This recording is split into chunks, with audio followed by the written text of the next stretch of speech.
Welcome to our second part of our Quake 2 Let's Play. So far, it's actually been pretty easy sailings, and quick pickings of any stroke we come across. Yeah, I basically came down here for some grenades. Alright, there's quite a few secrets already we've passed up. One in the previous room with the quad. Yeah, we won't be able to make use of that, unfortunately. Let's see if I can do this right. Oh, didn't exactly work as I planned. I was hoping for some splatter, but whatever. Alright, this second unit is a little more, what shall we say, tamer in terms of design, architecture, and appearance. Oh, I'll get back to that in a second. Here is a technician. They appear here initially, and you won't see them again until I think Unit 4. There's not too many of them in this level, but basically they're just big brains and floating bats. And they shoot beams at you. Not too much different than flyers. They just have a little more health to pick off. But as I was saying, you know, this particular unit's more or less kind of like a. It almost feels thrown together to me, and it was more like a test bed of just, will this engine work? Will these design concepts work? And that's just how the whole unit feels to me. Ooh, ammo. Oh, God. Alright, I gotta push this again. Wasting time. But, you know, that's just my opinion, and some people may beg to differ, probably the designers themselves, but compared to the first unit, and of course the third unit following, this just seems, you know, sort of rushed. Kind of not really innovative at all. And introducing the Berserker.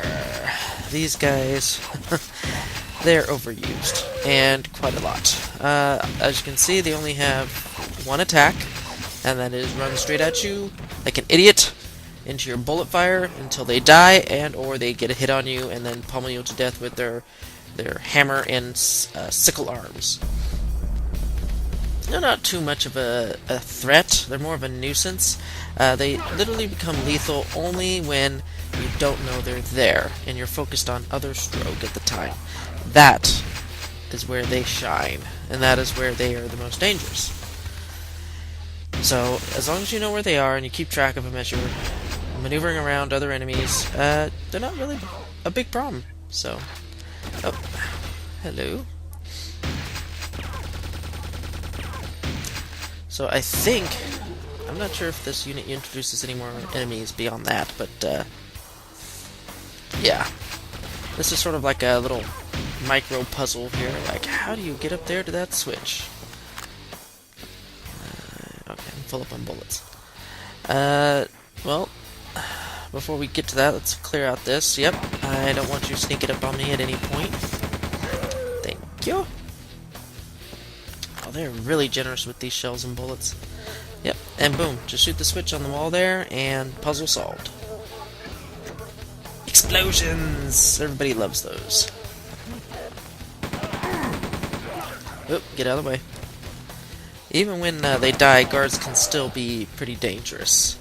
And that entails because of their death animation where they could possibly shoot in front of them. They can't aim, of course, but they shoot directly in front of them. And if you happen to be in their line of fire, well, sucks to be you.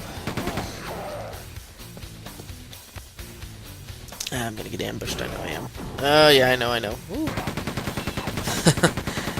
You see a little indentation in the wall, which looks like a potential door. You're like, yeah, that's a trap. I'm gonna pick up the rest of this ammo here. It's always good to go in with as much ammo. Whoa, go! Jeez, what the heck happened to my mouse? I hate that. Ever since I got off of roller mouses and went optical, where, you know, the laser underneath the mouse is what guides it, input-wise, every now and then it seems like with optical mouses, they freak out. Like, seriously, they just freak out. You're just, like, playing the game, just rolling along, and all of a sudden, you're facing the floor or something. You're like, what the heck? Oh well, just a little pet peeve of mine. Why is that not exploding? Okay, there we go. I didn't even shoot it long enough, that's why. I can go back for some more bullets. So I'm pretty sure there's some berserkers down there. Yep, and more. Well, hello, there you are. See, I was right.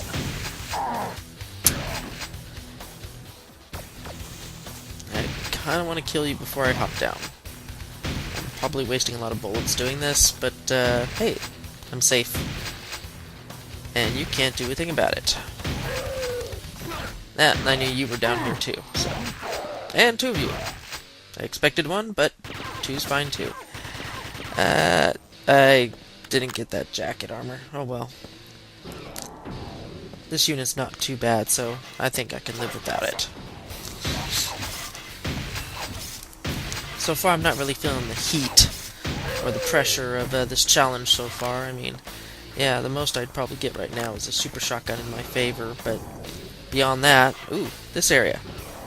It seems like this whole area was designed for one purpose and one purpose alone. To have this nice little trap that the player could spring and feel good about themselves.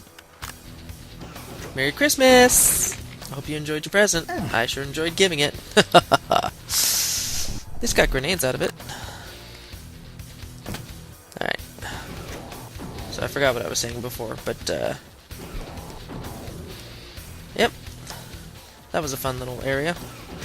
For no other purpose. Oh, I thought I was going to go up. Never mind. Oh, yes, I remember. I don't know how it happened, but when I first played this game way back when I was such a little tot, which I shouldn't have even been playing this game in the first place. Ooh. But I don't know how I did it, but apparently I managed to turn off. Oh yeah, take a nice hot bath. Turn on the switch to this bridge, and I was on it. And then I died because I fell in the lava. I don't know exactly how I did it, but it's just a memory I have. Yeah. Ooh, that was actually a better grenade than I thought it would be. Took out, I think, 3.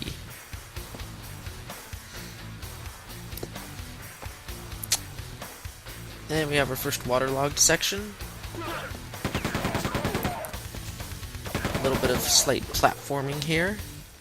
And I think we introduce a new enemy. The Paracuda shark. Not too bad. I mean, they're not too much of a threat unless you actually jump in the water with them, which is kind of a stupid idea. I wouldn't recommend it. When they say swim with the fishies, I think they didn't mean it that dangerous. Well, maybe they did. I guess it depends on who tells you to do that. Alright, got some health there. Ooh. Yeah, machine gun was a good choice in this part. If he pushed me back against the water, I could have just fell right in. I'm not entirely sure if I killed all the shark in there either. Alright. Wow, this is a very slow elevator.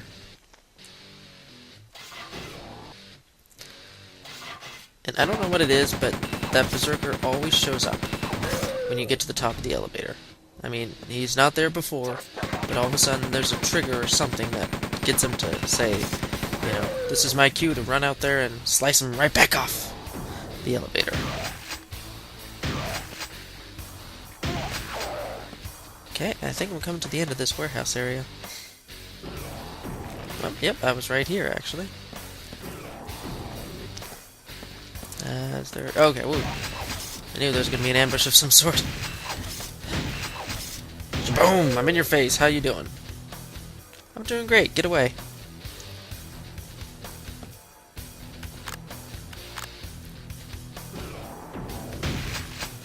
Alright. Okay, supply station, warehouse... Wait. Either I'm in the warehouse or I'm somewhere different. I don't remember the name of this level. To the right under that box is a boatload of health and shells and bullets. I really have no want of more ammo at this point. It's just a surplus all around. I would imagine around Unit 6 onward, I might actually run into a shortage problem, but that remains to be seen. I don't know. We'll see how it plays out. And this, oh gosh, gunners are now in. I think it's the first time I've seen gunners since the end of Unit 1. Wonder if that was intentional.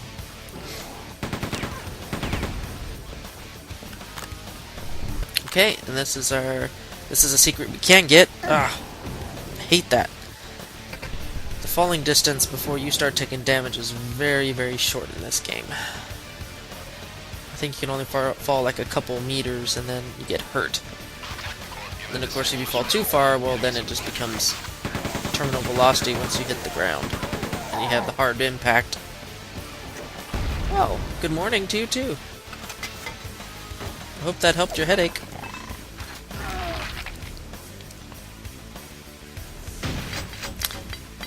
Why am I even dodging?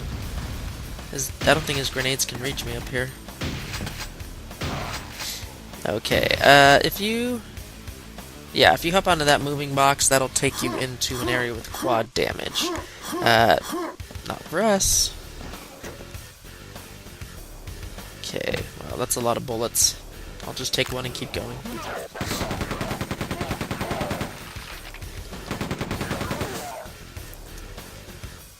Yeah, this is another reason why I feel like this whole area's just been hashed together, and it's just big, huge, spacious rooms with a whole bunch of, to me, copy-pasted blocks all over the place. To me, it just reeks of unoriginality, and maybe Quake level design. I don't know. I never really built Quake 2 levels. I tried my hand at a couple of them, and it was a little bit confusing for me, but that's just my personal opinion. Ooh, look at that dynamic lighting. I remember when I first played this game, and I thought that was the bee's knees. I was like, oh, that is awesome. Did you just... Oh. And I even brought my parents over, and I'm just like, look at this! Look at this! Isn't that awesome? Did you see those lights just turn off and go red? And they're like, that's nice, honey. And I'm like, fine, whatever. I hate you guys. No, not really, I love you. But, I just think nowadays gamers have just become so jaded that I'll get rid of this guy. Have become so jaded that little things like that, little dynamic changes in light, no longer impress people anymore. And I think that's kind of sad. I mean, it's just little small technical marvels of programming like that I think just add up to a great experience in any game, actually. Not just a simple game like, the Quake 2, or ID Tech 2 engine, or whatever number engine this is. So, I like those small things. I revel in small details. So, yeah, it's a good discussion. And I would love it if people would comment about that topic, actually, in the comments, because, not many people appreciate things like that anymore. And there's the train destroyed. I'm pretty sure we could have used it to go straight to the Strog City, to the big gun mainly, but nope, we had to destroy it. Oh yeah. First time playing this game, I was an idiot. I was like, oh, I can just hop right across. Drop down to the tracks. Oh, I'm dead. That was a stupid idea. Yeah, I'm sure at least one other player has done that. Anyone? Anyone? Okay. Yeah, I'm not sure if he can reach me in here with his grenades, but I'm not gonna find out. Alright, okay, this... kind of ridiculous. There's an elevator, and there's a ladder leading up to the same place. Why? Alright, this is a huge room full of stacked crates, and this is perfect for ambushes. Absolutely perfect. Probably to be filled with a bunch of enemies too to boot. Okay, got some health. I'm doing pretty good, actually. Oh. Where'd you come from, big boy? Where'd you go? There you are.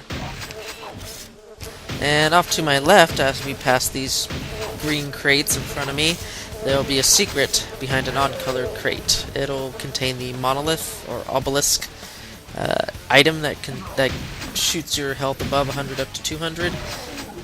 Yeah, but for those wondering, that's the secret, and it's there. And for those who are actually joining with me on this Let's Play and doing the challenge yourself, I hope you're enjoying yourself, and if you're further along than I am, well, let me know how it is.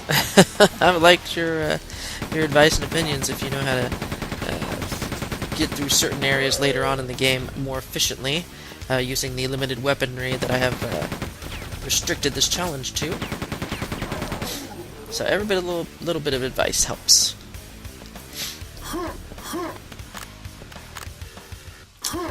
Oh, I just remembered. Bandoliers and backpacks. I think the first bandolier appears in Unit 3, and yes, we can get that. That is okay to get. The backpack also, I think, shows up in Unit 3. We cannot get that. Not until Unit 6. And then, and only then, can you get the backpack. And that is just to prevent some unnecessary ammo hoarding before that point. Just another arbitrary thing to make things a little more challenging. That's all. I mean, none of you have to follow my challenge. Only I have to because I made it and I'm filming it. But you know, just for your own personal integrity, you know, play it real. Play it like it should be played as a challenge.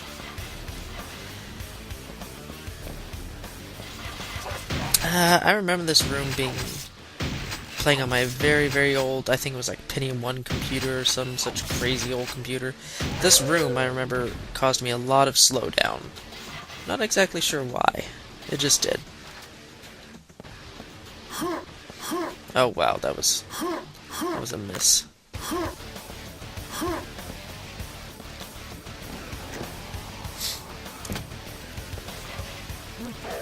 Alright, I hear another berserker. I don't know where he is.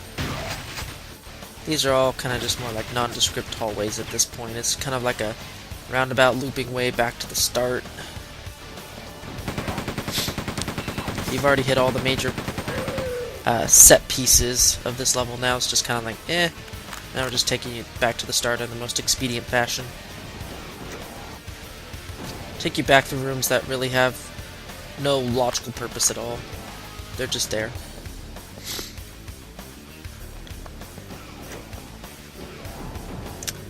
A very highly detailed elevator for no apparent reason. And that's it for the supply station. We are moving onward. We're going to the warehouse. Why? I'm not entirely sure. It's just that all routes lead there.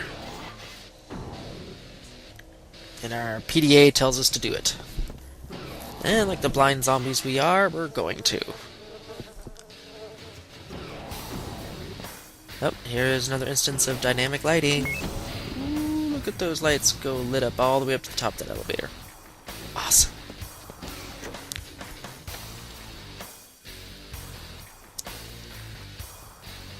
To think this was dynamic.